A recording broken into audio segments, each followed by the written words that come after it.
Move your stuff out of the way. Then there won't be any problems. He ordered me like that. A place for you to sleep? The hallway is empty, isn't it? My husband made an unbelievable remark. Fine. I did as he wished and slept in the hallway. Afterwards, they would deeply regret their actions. My name is Helen, a 30-year-old office worker. I've been married to Richard for 2 years. We met through work. Our respective companies were business partners, and we were both in charge of the account. Initially, someone else had been in charge, but partway through, Richard took over, and that's when we met. Richard gave the impression of being a hardworking and serious person. After working together several times, Richard invited me to dinner, and that led us to exchange contact information. From then on, we started meeting privately as well, and began dating. Richard is 2 years older than me, very understanding and reliable. He always looks cool, taking care not to make me feel uncomfortable during dates. With his gentle and grateful personality, Richard looked incredibly wonderful. We continued to date, and about 2 years later, we decided to get married. I was very happy to decide to marry the man I loved, Richard. After that, we held a family meeting, introduced our families to each other, and then had our wedding ceremony. Many people attended our wedding, making it a memorable ceremony. Seeing Dad and Mom cry, I felt happy, thinking I had done something good for my parents. After that, we went on our honeymoon and began our married life upon returning to the country. Our married life was incredibly enjoyable, and I felt happy every day. Every morning I wake up to find Richard sleeping beside me, and every night I'd greet him with a welcome home. Simply eating meals together every day made me incredibly happy. On our days off, we often watched movies on Netflix because we both love films. We're more of indoor people, so we put a lot of thought into making our home time enjoyable. We invested in a comfortable sofa and even got picky about the coffee we'd sip while watching movies. I studied various things and became proficient in brewing coffee. I also often baked treats. Richard was pleased, saying it felt like being in a cafe while at home, when I served delicious baked goods and coffee while we watched movies. In this manner, we spent our days happily as a married couple. Before I knew it, 2 years had passed, and I thought we'd continue to create many more happy memories together. However, recently, there's been a presence that has started to bother me. Patricia, my mother-in-law. Until now, we had had a good relationship with my in-laws. Richard likes his parents' home, so we often visited, and I would occasionally accompany him. Both Patricia and my father-in-law were kind at those times. However, my father-in-law recently passed away due to an illness. After the hectic times of the funeral and other related events, Patricia started coming to our house quite frequently. "Richard has arrived." "Ah, welcome, Mom." Patricia would often come over to visit on our days off. It appears that Richard is the one inviting her. As the eldest son, Richard always seemed to make Patricia happy with his invitations. They would have joyful conversations every time, but they often spoke about family matters, making it difficult for me to join in. Moreover, Patricia would frequently complain about various things to me. "Do you make this kind of food every day? I feel sorry for Richard. The room isn't well cleaned. You're failing as a wife." Both of us are working, so we divide the household chores. Richard mainly takes care of the cleaning, and I try to make meals as simple as possible so it doesn't interfere with work. Because of that, I often freeze prepared dishes, but Patricia would randomly open our fridge and complain about what she found in the freezer. "You can make hamburgers on the same day, can't you? Serving frozen food is unthinkable. You're a housewife. You shouldn't neglect your chores." Patricia would say things like this, even though I am also working as a company employee. She doesn't seem to understand that. Well, I am also working, so I would like some flexibility in how things are done. Even when I say that, Patricia responds, "You're busy with just a part-time job. How pathetic. What is she misunderstanding? Patricia doesn't seem to think I'm a full-time employee. Every time I explain that I'm a company employee, she doesn't listen at all. Women can't possibly excel as company employees, after all. She completely disbelieves me, citing such outdated reasons. And what's troubling is that Richard seems to take Patricia's side, or rather, he can't seem to break free from his mother.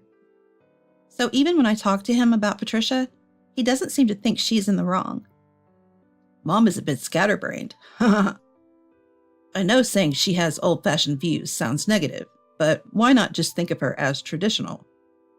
He says things like this to me, but that's not the point. My issue is with her dismissing me based on outdated views. I couldn't care less what you call her way of thinking. However, Richard doesn't understand my feelings at all, and I had no choice but to endure the harassment. Then, Patricia began to get carried away and made an even more shocking statement. Maybe I should move into this house. What? This isn't a joke. Why would she even say something like that? Coming over to this house all the time is kind of tiring, so I was thinking maybe I should just live here. I absolutely do not want that to happen. But of course, Richard agreed. That's a great idea. Let's all live together. That's what Richard said. I talked to Richard after Patricia had left. You agreed to live with Patricia, but what are we going to do about the rooms? Our house is a 2 LDK, and we don't have any spare rooms. We were using the 2 rooms as a bedroom and a storage room for our belongings. Therefore, there's no space for Patricia to live if she comes. What on earth is Richard planning to do? Then, Richard said something unbelievable. Just clear out your stuff. Then there won't be any problems. He ordered me like that. What? I was surprised that Richard would suddenly say something like that, and also shocked at his attitude. Why is he suddenly so cold? Why are you speaking so harshly? Mom said you were bullying her. What? You spoke insultingly about Mom, didn't you? I had no idea what he was talking about. While it's true that Patricia had said unreasonable things to me, and I had retorted, I hadn't used any language that could be considered insulting. Probably Patricia said that to discredit me. I haven't said anything insulting. Don't lie. I'm not lying. So you're saying Mom is lying? Yes, Patricia is spouting nonsense. Hearing that, Richard's face turned bright red with anger. Cut it out. So Mom was right. Your true nature is terrible. Why won't you believe me? Obviously, I believe what Mom says is correct. Anyway, clear all your stuff out. We're putting Mom's stuff in. Mom and I will share the bedroom. So where should I sleep then? Where can you sleep? How about the hallway? Richard made an unbelievable statement. Fine. I really can't believe it. How could he do such a thing? My affection for Richard cooled instantly. And when Patricia arrived, they really did clear out my stuff and put hers in. What's more, the bedroom was now being used by Richard and Patricia, leaving me without a place to sleep. I couldn't believe they would actually make me sleep in the hallway. Richard and Patricia smirked at me as I stood there, stunned. But I won't give in to such people. As they wished, I slept in the hallway, no matter what. Later, Richard and Patricia would deeply regret this. To sleep in the hallway, I bought a high-end sleeping bag so that my body wouldn't ache. Surprisingly, I could sleep more comfortably than when I was in the bedroom. This might actually work for my lifestyle. Plus, Richard's snoring often kept me awake, so maybe not being bothered by that is a good thing. While staying positive, I was set on getting my revenge on Patricia and Richard. I started keeping a daily log of the harassment I was subjected to. Patricia made it easy for me to record her, since she would loudly berate me.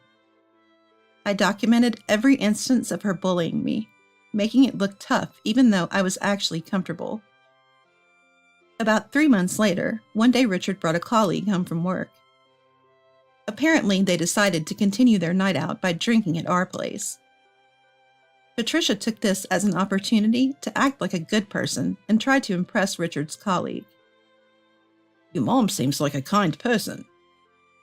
Hearing that, Richard looked quite pleased. I was busy making food and preparing drinks. They kept the party going, and eventually Richard's colleague decided to stay the night. When I was told there was no guest room, I said I don't mind at all and would be fine with sleeping on the floor. However, I couldn't let a guest sleep on the floor, so I suggested the sofa. The sofa is made of good material, so it shouldn't be too uncomfortable. When we offered, Richard's colleague gratefully accepted and decided to sleep on the sofa. Richard and Patricia, perhaps worn out from talking nonstop and drinking too much, looked sleepy as they headed to the bedroom. As usual, I prepared my sleeping bag in the hallway after cleaning up. I also continued my habit of recording the harassment I endured from Richard and Patricia. Just then, Richard's colleague opened the living room door to use the bathroom and was surprised to find me in the hallway. Whoa, you startled me. What are you doing here? I had forgotten to move because sleeping in the hallway had become such a routine for me. But at this time, I saw this as an opportunity. I've been told to always sleep in the hallway. What? Richard's colleague seemed sober now and was listening intently to what I had to say. Is he really making you do this? Yes, he told me there are too few rooms, so Patricia's stuff goes inside and mine goes out. I was even locked out of the bedroom I used to share, so now Patricia sleeps there instead. Wow, that's messed up. His expression showed clear disgust after hearing my story. He then seemed curious about what I was writing. What are you writing there? This is a daily record of the harassment I endure. Having something like this can be advantageous in case of a divorce. I see. May I take a look? Yes, of course. I showed him the journal where I recorded the daily harassment. He skimmed through the contents, then returned the journal to me with a sigh. Richard's mother is quite terrible too, isn't she? To be honest, I never thought he'd be such a lowlife. You should leave him as soon as possible. I know some lawyers, so if you'd like, I can help. Thank you. This was a lucky break. He had essentially witnessed Richard and Patricia harassing me. This meant I now had someone who could vouch for the fact that I was being subjected to this treatment. This would undoubtedly work in my favor during the divorce proceedings. He then gave me his business card for work, mentioning that I could email him if I needed a lawyer's recommendation.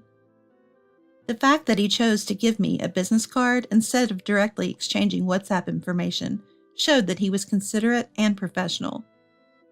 He mentioned he's in sales, and I got the impression he's very competent at his job. Richard's colleague left early the next morning. Patricia and Richard cheerfully offered him breakfast, but he declined with a strained expression. Well, if he knew their true nature, he'd probably find them quite distasteful.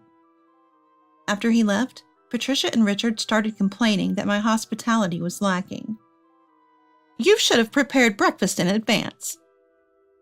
If people see you preparing it only now, they will politely decline and leave. While they accused me, the truth was that his colleague seemed eager to leave early, which is why I didn't bother preparing breakfast.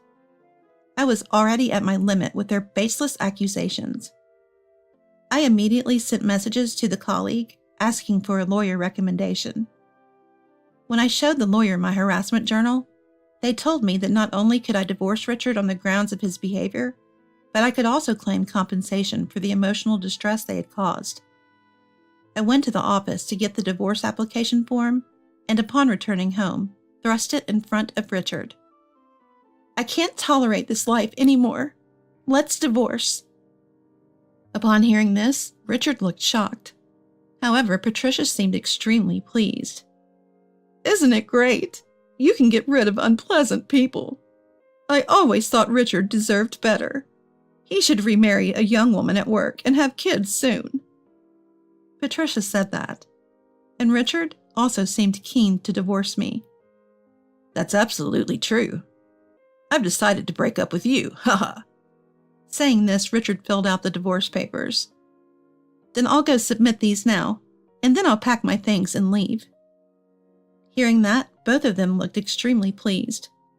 Let's go celebrate today. How about we order some top-grade sushi? Ignoring their jubilant chatter, I left the house to submit the divorce papers to the office. Finally, I would be free from that house. Submitting the divorce papers lifted a huge weight off my shoulders. Then I returned home and packed my belongings. Guess we won't be seeing each other anymore. Don't come crying to us when you're single and struggling. Both of them said that in a condescending manner. Standing at the doorway, I retorted to Richard and Patricia. As if I would ever rely on a spineless mama's boy and his foolish parents. What did you just say? How dare you say that? Patricia and Richard blushed with embarrassment at my harsh words. I'm just telling it like it is. I won't forgive the constant torment and bullying you've put me through. I've already hired a lawyer. So I will sue you for the emotional distress you've caused me with your words and actions. Upon hearing this, both looked extremely flustered. Wait, are you serious about suing? We haven't done anything that bad, have we? If you lack awareness, all the more reason for you to experience the consequences. In any case, I'll be sending a certified letter, so you can check the details there. Both of them went silent, their faces pale. In my heart, I yelled, "It worked!" and felt a surge of joy throughout. Even now, remembering the troubled faces of Richard and Patricia makes me smile. Afterwards, I went through my lawyer to claim compensation from Richard for causing me emotional distress through his words and actions. With ample evidence available, he had no choice but to pay. Moreover, that colleague of his spread word of Richard's unacceptable behavior within the company. Now Richard is looked at with cold eyes by his coworkers. He's whispered about behind his back, referred to as a pathetic man who hurts others with his terrible words and actions, and he's reportedly feeling quite uncomfortable. However, with the payment of the compensation due in the divorce proceedings, and having to cover living expenses and rent for Patricia as well, Richard must be in quite a tough situation now, especially considering his salary isn't that high to begin with, and his career prospects have dimmed. But it's all Richard's own fault, and I really think he got what he deserved. On the other hand, I've started living in a single-bedroom condominium near my workplace, and am enjoying very comfortable days. Being close to the office allows me to work overtime until the last minute, and I'm able to achieve good results in my job. For now, I plan to focus on my career, aiming for advancement while living a work-centered life.